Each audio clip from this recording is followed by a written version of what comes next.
Esta es la historia de cómo traicioné, humillé y destrocé a la única persona que me amó de verdad, y cómo ella me devolvió el golpe de la única forma que no vi venir.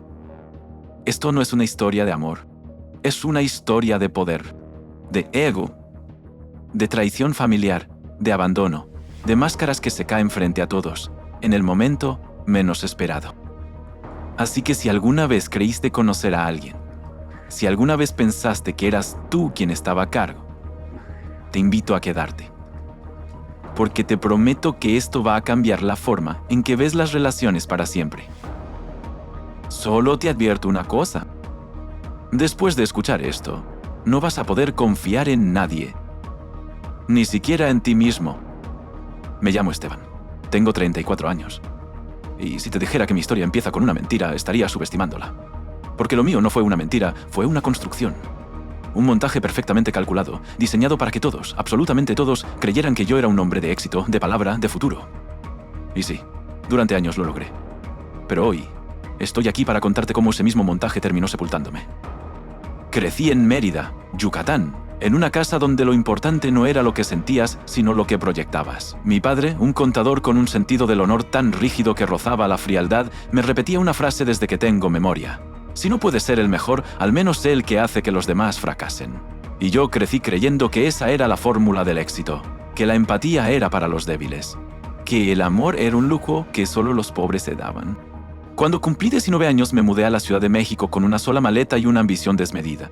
No tenía contactos, no tenía ahorros, pero tenía algo que me hacía diferente. No me temblaba la mano para cortar a quien estorbara en mi camino. Mientras otros formaban amistades, yo formaba alianzas.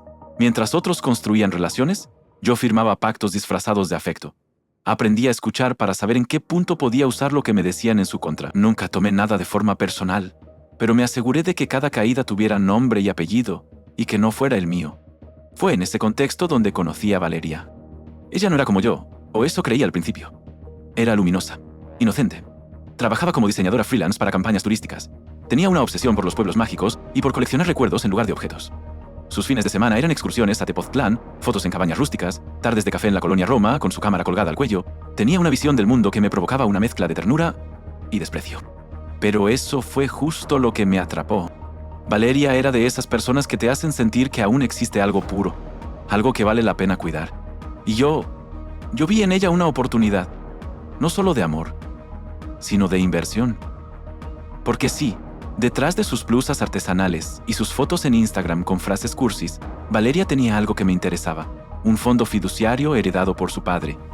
Un empresario honesto, de esos que ya no existen, que le había dejado dinero suficiente para que nunca tuviera que depender de nadie.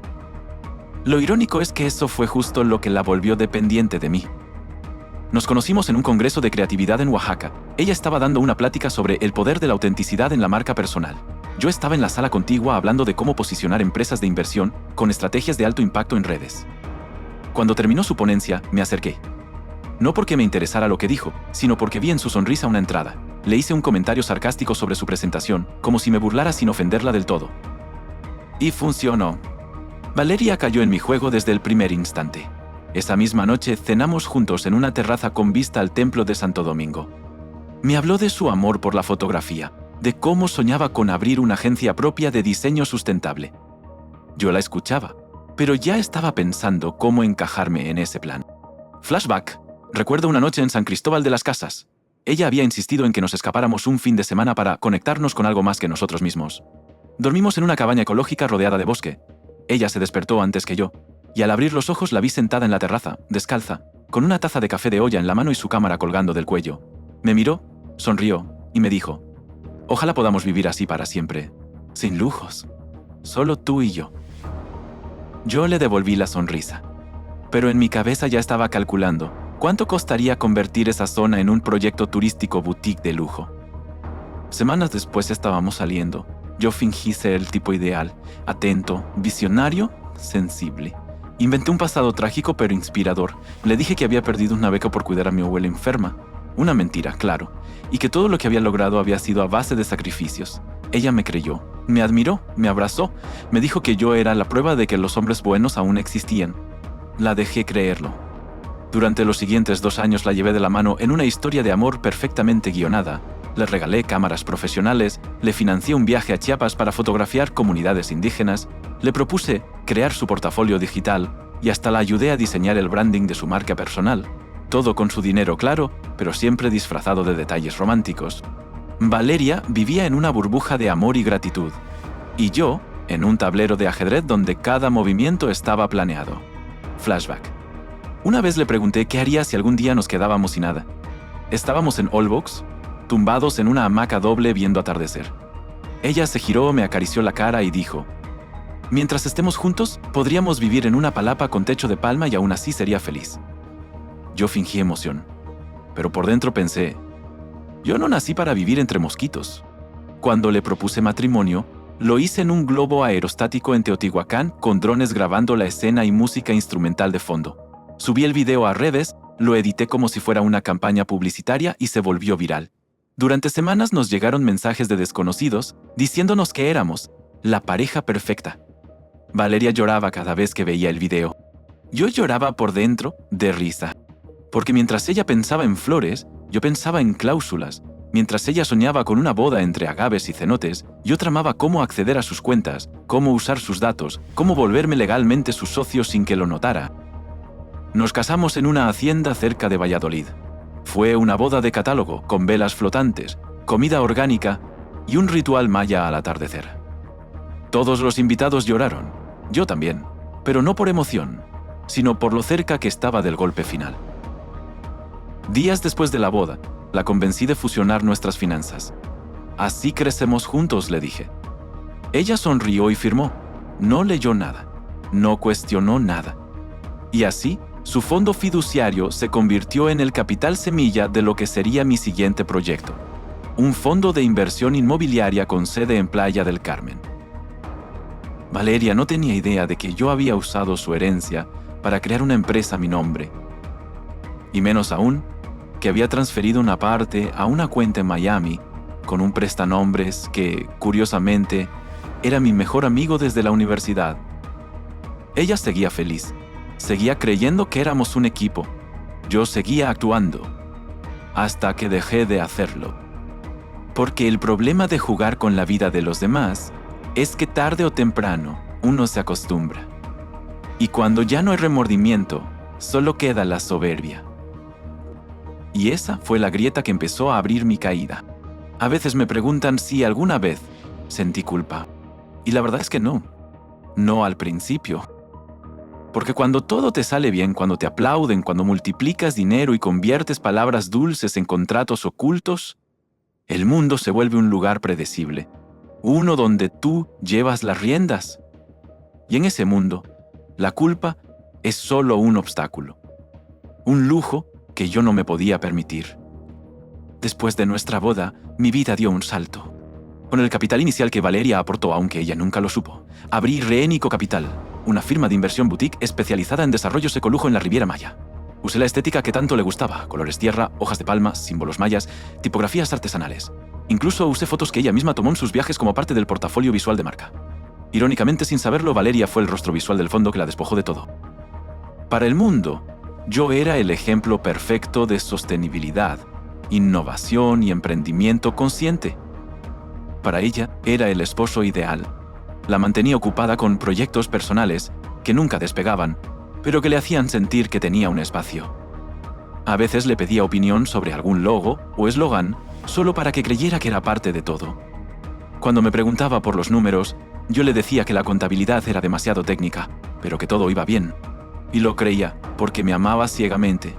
Flashback. Una noche estábamos acostados en una cama improvisada de cojines en la terraza de nuestro departamento en La Condesa. Ella me abrazó por detrás, me besó el cuello y dijo: ¿sabes qué es lo mejor de todo esto? Que no me importa si ganamos mucho o poco. Mientras estés conmigo, sé que estoy segura. Y esa palabra, segura, me atravesó. Porque en ese momento yo ya había transferido el 80% de su fondo a una empresa registrada en Delaware y ella no lo sabía. Pero la seguridad, como todo lo falso, tiene fecha de caducidad.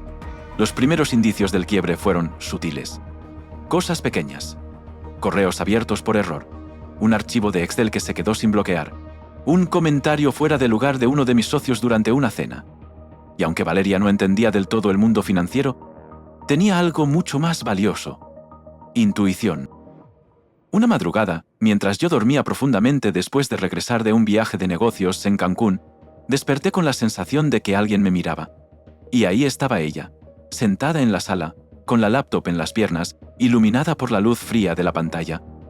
Tenía los ojos enrojecidos. Me acerqué, fingí estar somnoliento y pregunté: «¿Qué haces despierta?». Me miró, tragó saliva y solo dijo: «¿Por qué mi nombre no aparece en los registros de la empresa?». La pantalla mostraba la razón social, los socios, y solo uno era visible: yo. El silencio que siguió fue eterno. La habitación se llenó de una tensión que ni las paredes supieron contener. Pero yo estaba entrenado para eso. Le sonreí. Me acerqué con calma. Cerré la laptop con delicadeza. La tomé de la mano y le dije: «Eso es un error administrativo. Estás tan dentro como yo. No tienes nada de qué preocuparte». Ella dudó. Se notaba, pero me abrazó, lloró en mi pecho. Y esa noche, la convencí de que todo estaba bien. Pero su confianza ya tenía una grieta. Una que yo subestimé. Flashback. Años atrás. No era la primera vez que mentía así. Antes de Valeria hubo otras. Como Paulina, por ejemplo, una psicóloga con la que viví durante casi un año, cuando tenía 27. Ella tenía una pequeña clínica privada en Coyoacán, vivía con su perro Salchicha y era una apasionada de las terapias humanistas. Durante meses fingí que estaba en una mala racha económica para que ella pagara todo. Rentas, comida, hasta mis cursos de coaching financiero. Yo la convencí de que estaba por cerrar una alianza con un banco internacional. Cuando me dejó, encontré una carta donde me decía: «Me enamoré de tu potencial, pero me perdiste cuando descubrí que nunca pensabas llegar ahí». La bloqueé sin contestar. Y en menos de 3 semanas, ya vivía con otra. Flashback, otro rostro, otro daño, y luego estaba Jimena. De ella tomé mucho más que dinero, le quité contactos, le robé una base de datos entera de clientes de wellness y turismo espiritual para usarla en una consultora que abrí temporalmente. Ella confiaba tanto en mí que me había dado su contraseña del Drive donde guardaba sus planes de retiro para extranjeros en Bacalar. Usé sus contactos para iniciar negociaciones con un grupo canadiense de real estate. Cuando se enteró, me mandó un audio que aún conservo. «Esteban, no fue tu ambición lo que me destruyó. Fue tu capacidad de hacerme creer que yo era especial mientras me vaciabas. Y lo peor es que, en su momento me reí. Porque para mí, todo eso era parte del juego. La manipulación era una herramienta. La empatía, un recurso que usaba cuando me convenía. Hasta con mi madre era así.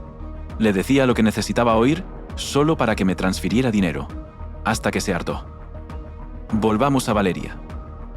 Las semanas siguientes a aquella madrugada fueron extrañamente tranquilas.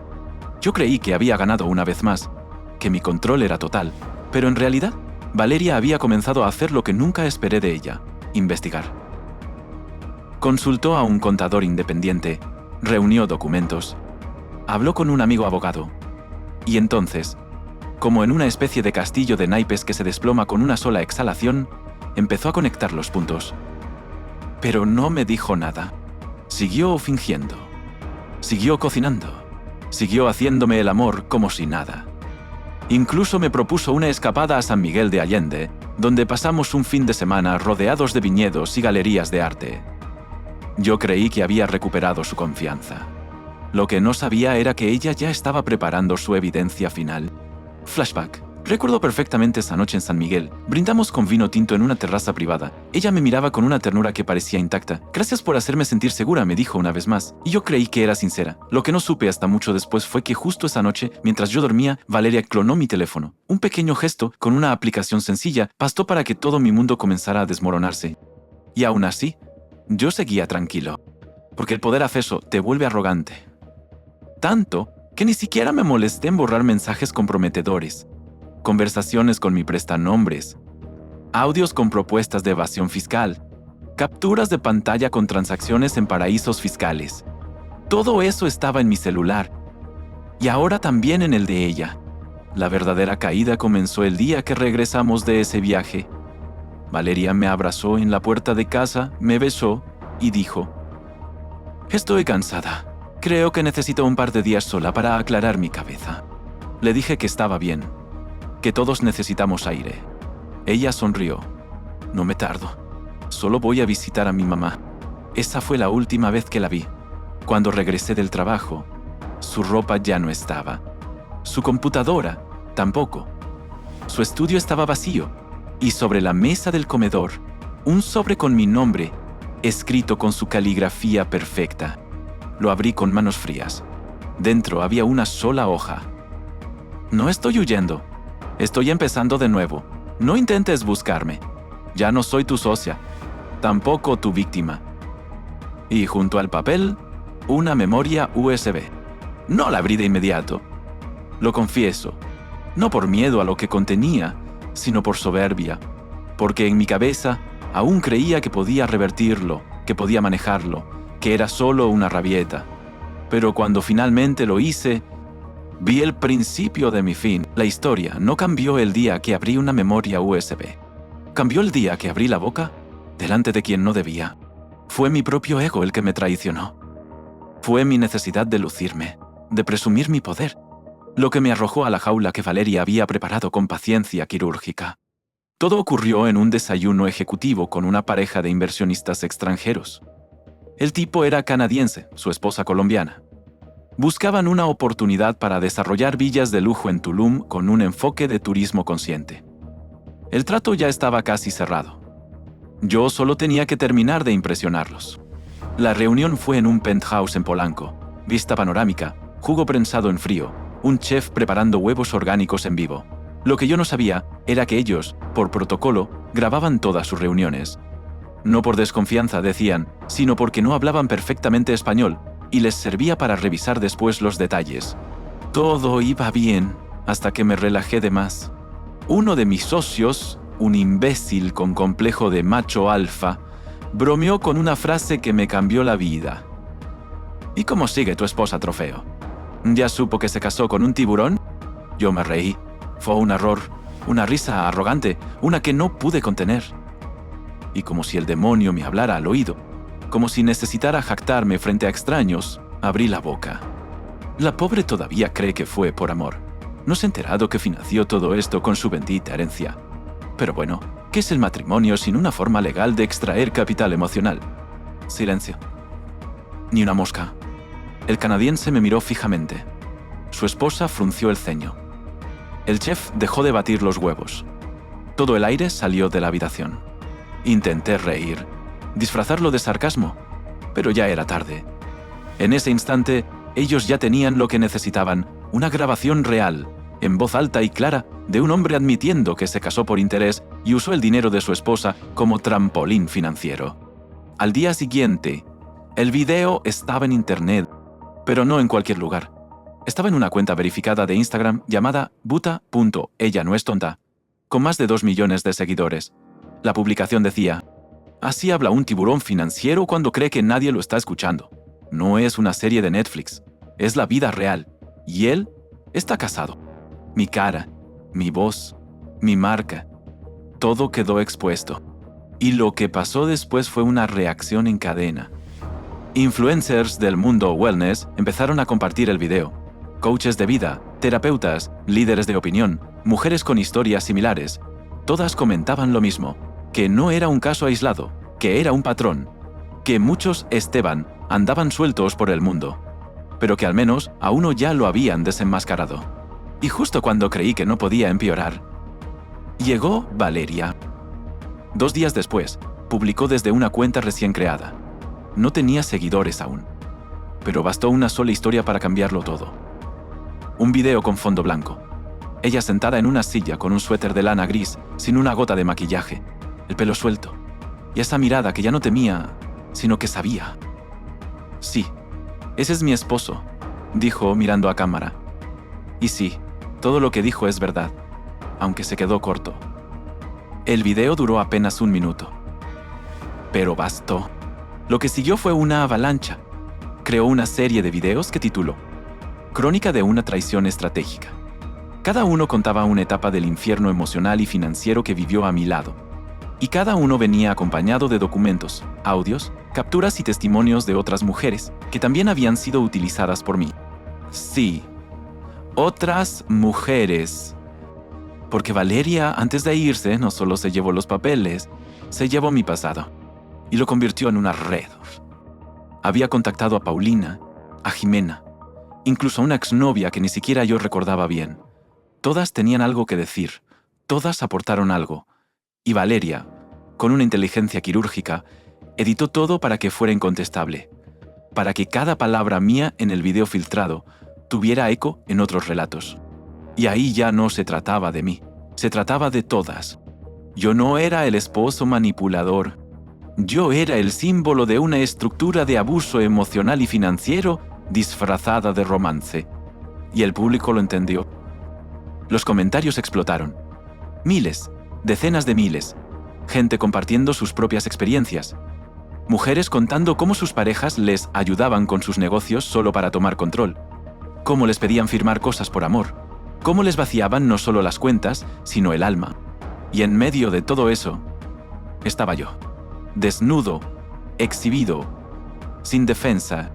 El desprecio no vino solo de extraños. Mis amigos desaparecieron. Uno a uno comenzaron a alejarse. El primero fue Tomás, mi socio en el fondo de inversión. Me pidió una pausa operativa mientras se reorganizaban internamente. A la semana siguiente, se filtró que había firmado con otro despacho. Mi mentor, aquel que me ayudó a conseguir mis primeros contactos con desarrolladores en Playa del Carmen, me envió un mensaje escueto. No puedo asociarme con alguien bajo esta clase de escrutinio. Espero que encuentres la forma de recomenzar, pero no será conmigo. Hasta mis antiguos profesores dejaron de responderme. Flashback, recordé una escena que hasta ese momento parecía trivial. Valeria y yo caminábamos por San Miguel de Allende. Entramos a una librería. Ella tomó un libro llamado El abuso más silencioso. Me lo mostró y dijo, algún día voy a escribir algo como esto. Yo le sonreí. ¿Sobre qué? Sobre amar a alguien que te roba sin quitarte nada con las manos. Y se quedó en silencio. Nunca supe si ya hablaba de mí. Las consecuencias no solo fueron sociales o emocionales. Fueron económicas y devastadoras. Las cuentas en Miami fueron congeladas por inconsistencias fiscales. Una auditoría anónima llegó a la oficina fiscal donde yo operaba mis movimientos internacionales. Se revocaron permisos, se activaron investigaciones. Mi nombre apareció en 2 artículos de medios financieros bajo el título El caso Esteban Ferrer, cuando la ética empresarial comienza en casa. Y entonces llegó la peor humillación, mi padre. Nunca fui cercano a él, pero había una especie de pacto silencioso entre los dos. Ambos creíamos que la frialdad era sinónimo de respeto, que el control era virtud. Cuando me llamó por teléfono supe que no sería para consolarme. Vi el video, dijo, sin rodeos. ¿Cuál? Pregunté como si hiciera falta. Todos. Silencio. Lo que hiciste no me sorprende. Me duele que lo hayas hecho tan torpemente. Otro golpe. Hubieras tenido el decoro de hundirte sin hacer ruido. Y colgó. Me obsesioné con leer los comentarios. Una parte de mí necesitaba castigo. Otra parte aún creía que podía salvar algo. Pero no fue así. Este tipo debería estar preso. Es un delincuente emocional. Si esto fuera al revés, todos estaríamos pidiendo cárcel. ¡Qué asco! No hubo redención digital. Una madrugada, borracho, le escribí desde una cuenta falsa. ¿Qué ganaste con todo esto? ¿No te basta con destruir una vida entera? Su respuesta fue brutal. Yo no destruí nada, solo quité la venda. El resto lo hiciste tú. Y me bloqueó. Días después, anunciaron que Valeria daría una charla TEDx titulada ¿Cómo reconocí a mi verdugo emocional y sobreviví para contarlo? Lugar, el mismo auditorio donde me vio hablar por primera vez. Fecha, el aniversario de nuestra boda. Difusión, YouTube en vivo. Y en el cartel, una cita mía. ¿Qué es el matrimonio sino una forma legal de extraer capital emocional? Firmada, con mi cara. La conferencia no me mencionó, no mostró mi rostro, no dijo mi nombre. Y eso dolió más que cualquier cosa, porque no me dejó ni siquiera el consuelo de ser su antagonista. Solo dijo. A veces, quienes más hablan de libertad son los que más necesitan controlar. Y luego, yo firmé ese contrato emocional. Me costó todo. Pero hoy no pido justicia. Solo pido que, si alguien allá afuera siente que su amor le pesa, se atreva a dejarlo caer. El público se puso de pie. Yo me arrodillé en el baño de mi departamento vacío. Y por primera vez, lloré. No de culpa, de derrota. No sabía que la peor caída no era en silencio. Era con eco. Y que ese eco lo haría un teatro lleno de personas aplaudiendo mientras tú te desmoronas en cámara lenta. Todo ocurrió en el Foro Nacional de Emprendimiento Ético y Sostenible, un evento donde años atrás yo había sido el orador principal. Ese año me invitaron nuevamente, pero no como conferencista estelar, sino como panelista menor, para hablar de inversión regenerativa. El evento ya estaba armado desde antes del escándalo, y por alguna razón, o error de logística, no cancelaron mi participación a tiempo. Y yo, como buen necio arrogante, asistí. Tenía que demostrar que no me había derrumbado, que podía levantar la cara. Llevaba un saco beige, una camisa italiana sin corbata, sonrisa templada y barba perfectamente recortada. Me miré al espejo antes de salir de casa y me repetí una frase. Nadie te destruye si tú no te entregas. Nunca me había mentido con tanto cinismo. El salón principal estaba repleto, luces LED, cámaras, pantallas gigantes, panelistas de toda América Latina, empresarios, influencers, inversionistas de alto perfil. En las primeras filas algunos de mis antiguos colegas. Y también ella. Valeria, sentada en la segunda fila. Vestida de negro, sencilla, sin maquillaje, acompañada por una mujer que no reconocí al principio, pero luego supe que era una de las fundadoras del programa Mujeres en Reconstrucción, el mismo que Valeria había impulsado después del escándalo. Nuestras miradas se cruzaron apenas un segundo. Ella no parpadeó. Yo tragué saliva. Subí al escenario junto a otros 3 panelistas. Uno de ellos, un joven emprendedor mexicano que trabajaba con comunidades indígenas en Oaxaca. Otro, una especialista en finanzas verdes. Y la tercera, una sorpresa. Jimena... ¿Sí? Esa Jimena. La misma que había compartido su testimonio con Valeria meses atrás.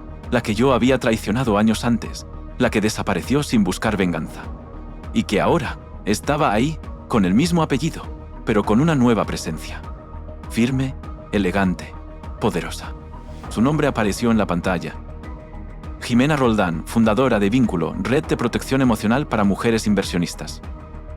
Mi estómago se cerró. Mis manos sudaban. Me sentí como un reo entrando a su juicio. Y entonces comenzó la masacre. La moderadora nos hizo preguntas genéricas al inicio. Todos respondimos con frases inteligentes, corteses, controladas. Yo recité de memoria lo que había preparado. Datos sobre recuperación de inversiones verdes, ejemplos de proyectos exitosos, referencias al modelo de economía circular. Pero entonces llegó la pregunta trampa. La moderadora giró hacia mí y preguntó: Esteban, recientemente su nombre ha estado ligado a una controversia pública que ha abierto debate sobre ética personal en el mundo financiero. ¿Cuál es su posición sobre el uso de relaciones personales para fines empresariales? Silencio. La pregunta fue tan elegante como letal. Podía esquivarla, cambiar de tema, disfrazarla, pero antes de que pudiera reaccionar, Jimena intervino. Perdón que me adelante, pero creo que justo por eso estamos aquí. Porque hemos permitido que personas con poder económico desdibujen las líneas entre lo profesional y lo emocional para su propio beneficio. Y eso tiene consecuencias. Aplausos. Yo intenté sostener la sonrisa. Me preparé para responder. Pero no tuve tiempo. La pantalla gigante del escenario cambió de fondo. Y entonces ocurrió lo que nunca esperé. El video. ¡Qué maldito video! Ese video grabado durante el desayuno con los inversionistas canadienses. El mismo donde riendo... ¿Qué es el matrimonio sino una forma legal de extraer capital emocional? La sala quedó en shock. El clip no duró más de 30 segundos, pero fue más que suficiente. El silencio que siguió fue denso, espeso, insoportable. Sentí como la sangre abandonaba mi rostro. Quise hablar, pero el micrófono fue silenciado. Literalmente. Y entonces, una voz se alzó desde el público. Era Valeria. No gritó. No se levantó. Solo habló.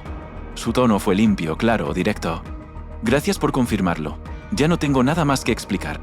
Una ovación explotó en el auditorio. No a mí. A ella. Intenté quedarme. Fingir temple. Terminar el panel. Pero fue inútil. La moderadora agradeció mi presencia y pidió al equipo técnico que me escoltara fuera del escenario por respeto al foro y a sus asistentes. Me bajaron. como un ladrón, como un estafador, como un mal chiste, como lo que era. Cuando llegué al lobby, nadie me miraba. Nadie me saludaba. Algunos incluso se giraban. Una recepcionista murmuró algo al oído de otra, tapándose la sonrisa. Abrí mi teléfono. Tenía 273 notificaciones. Mi cara, una vez más, en clips evitados. Mi nombre en hashtags como Distruto Depredador Financiero, Distruto Amor no es contrato. Una carta abierta publicada en Forbes Woman comenzaba a viralizarse, firmada por 43 emprendedoras, entre ellas Valeria y Jimena. Título: esto no es venganza, es precedencia. Me encerré en el baño. Y ahí solo vomité. No por la vergüenza, por el asco de reconocerme. Porque en ese espejo ya no vi un hombre fuerte. Vi al monstruo que construí palabra por palabra, mirada por mirada, mentira por mentira. Y me vi destruido. Pero no por ellas, por mí. Salí del baño con el saco arrugado, la mirada perdida, la corbata que ya no llevaba puesta. Caminé por los pasillos como un alma expulsada del templo. Nadie me detuvo, nadie me consoló, nadie me preguntó si estaba bien. Y eso fue lo peor. Porque el odio todavía es atención. Pero la indiferencia es sepultura. Al día siguiente los titulares no hablaban del foro, hablaban de mí. Exponen en vivo a Esteban Ferrer durante panel sobre ética empresarial. Así fue humillado públicamente el hombre que utilizó a su esposa como capital emocional. El aplauso fue para ella. Valeria Ledezma deja sin palabras a su abusador. Cuando el karma tiene micrófono y pantalla gigante. Y los comentarios, Dios, los comentarios. Ese hombre se merece cada segundo de lo que vivió. Qué hermoso es ver al opresor tragarse su propio guión. No me canso de ver el video. Gracias por esta joya, Internet. Lo mejor fue cuando ella dijo, ya no tengo nada más que explicar. Y boom. El video de mi caída en el panel alcanzó los 12 millones de reproducciones en 48 horas. Se convirtió en meme, en audio para Reels, en parodia, en ringtone. Mi rostro se transformó en advertencia. Y lo que alguna vez fue autoridad, ahora era chiste. Un recuerdo, el peor, la primera vez que Valeria me confesó que se sentía insegura como profesionista. A veces creo que no soy suficiente, me dijo. Y yo, con esa condescendencia que aprendí a camuflar como cariño, respondí, no te preocupes, tú brillas más como apoyo que como figura. Ella sonrió, triste. Ahora entiendo que en ese momento no la estaba consolando, la estaba enterrando. Después del escándalo en el foro, los pocos contratos que aún quedaban se evaporaron. La firma que llevaba mi nombre fue desmantelada por sus propios socios en menos de 72 horas. Mis cuentas fueron congeladas por sospecha de evasión y triangulación.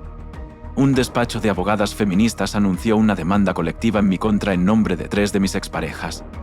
Y para colmo, la Profeco anunció una auditoría a todos los proyectos que alguna vez lancé con Valeria. Literalmente, el sistema que yo construí para controlar colapsó sobre mí. Mi madre me llamó. Otra vez. Pero esta vez no para regañarme. Solo dijo, te mandé unas cosas tuyas. Hay una caja en la entrada. Colgó. Cuando la abrí, vi mis diplomas, mis reconocimientos. Un recorte de periódico donde aparecía mi cara bajo el titular. La mente brillante detrás de los desarrollos de lujo socialmente responsables. Y una nota escrita a mano, de puño y letra de mi madre. No puedo defenderte. Pero no quiero olvidarte. Ojalá algún día vuelvas a ser el hijo que crié. No el hombre que el mundo escupió. Intenté escribirle a Valeria una última vez. No para pedir perdón. No tenía derecho. Solo para decirle algo. Pero su cuenta ya no existía. La cerró. Ya no necesitaba hablar. Ya había dicho todo. Y lo más impactante de su venganza fue no convertirla en venganza. Fue construir algo más grande. Fue elevarse. Mientras yo me arrastraba entre ruinas, hoy vivo en un departamento amueblado con lo que pude salvar antes del embargo. Ya no tengo chofer. Ya no tengo asistentes. Duermo mal. Como peor.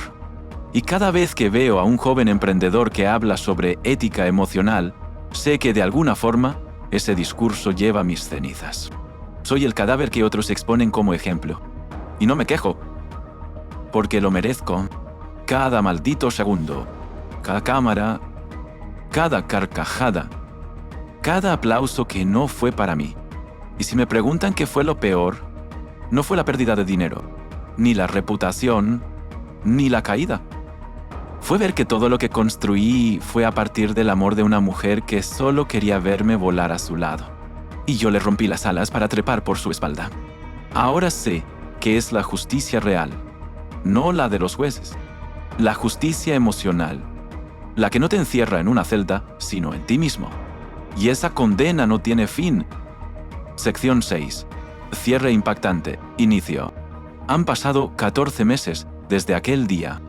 Desde el panel, desde los aplausos que no fueron míos, desde que fui arrastrado por mi propia soberbia, expuesto ante el mundo y arrojado al lugar que me corresponde, la sombra.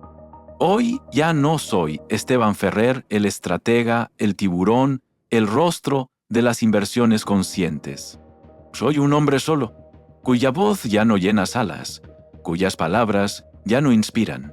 Un nombre que nadie quiere imprimir en su flyer, que ninguna firma quiere ver en un expediente. Y sin embargo, aquí estoy, escribiendo esto porque si algo aprendí, demasiado tarde, es que la historia no termina cuando el público se va, termina cuando tú decides dejar de negarte. Vivo en un departamento alquilado, de paredes sin cuadros y cocinas sin electrodomésticos de marca. Duermo en un colchón que cruje, como arroz blanco con huevo la mayoría de los días. Camino, respiro, pienso y, sobre todo, recuerdo. Recuerdo cada palabra, cada mirada que ignoré, cada lágrima que no consolé, cada gesto de amor que usé como escalón. Pero hay un recuerdo, uno solo, que se quedó clavado como una astilla que no se infecta ni se cura.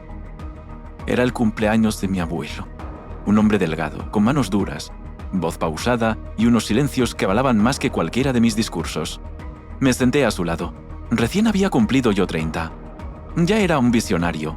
Ya tenía mis primeras cuentas abiertas en el extranjero.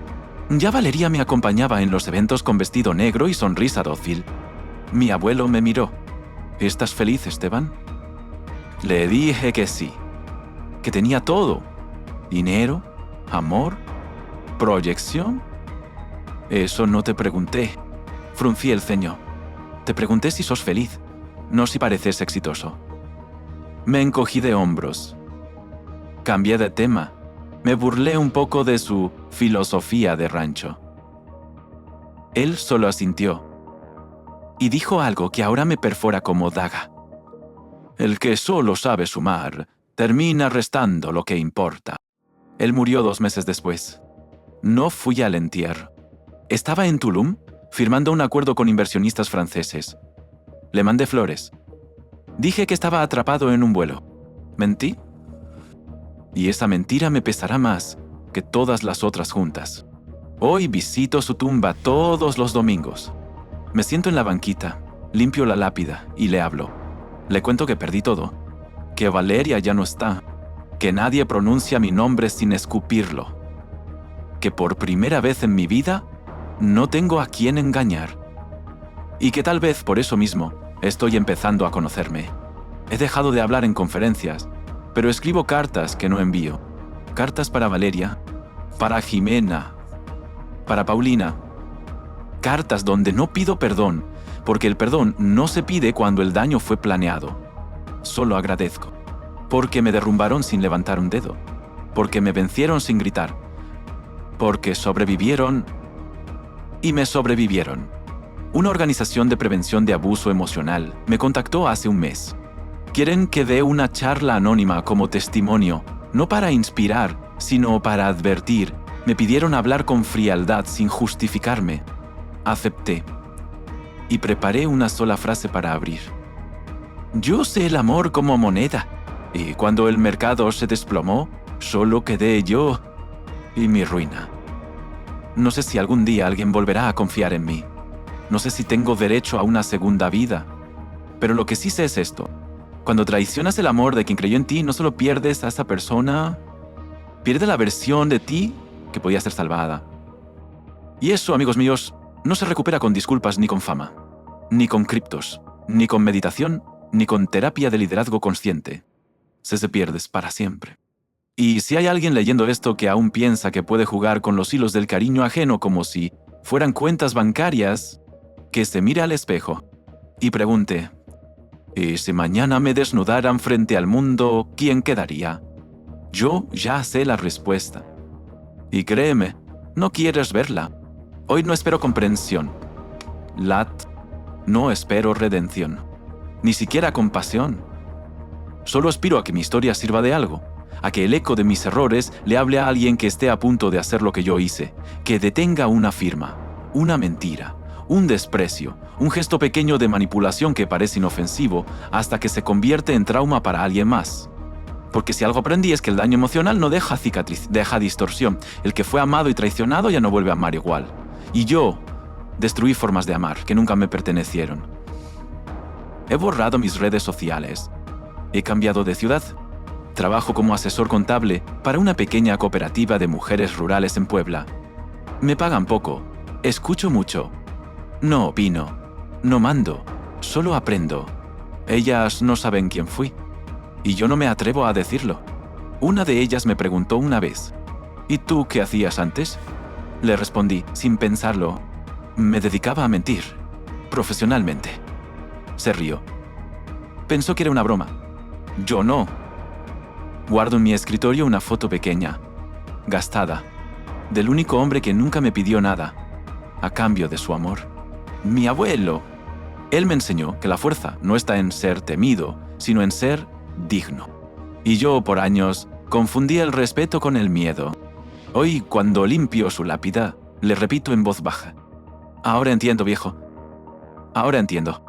El cierre no es dramático. No hay redención en cámara lenta. No hay música épica. Solo hay verdad. Y esa verdad no se grita, se habita. Camino más lento. Miro a los ojos cuando hablo. No interrumpo. No exijo.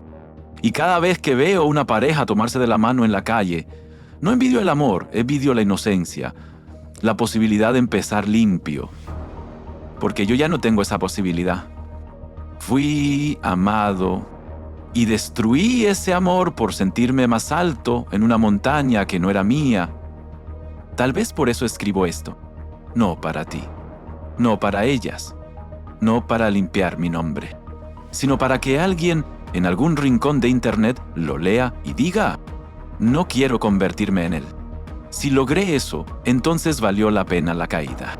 Valió la pena la humillación. Valió la pena perderlo todo. Y si estás leyendo esto esperando un cierre grandioso, un mensaje final que redima mis actos, no lo vas a encontrar. Porque el mensaje no está en lo que digo. Está en lo que perdí.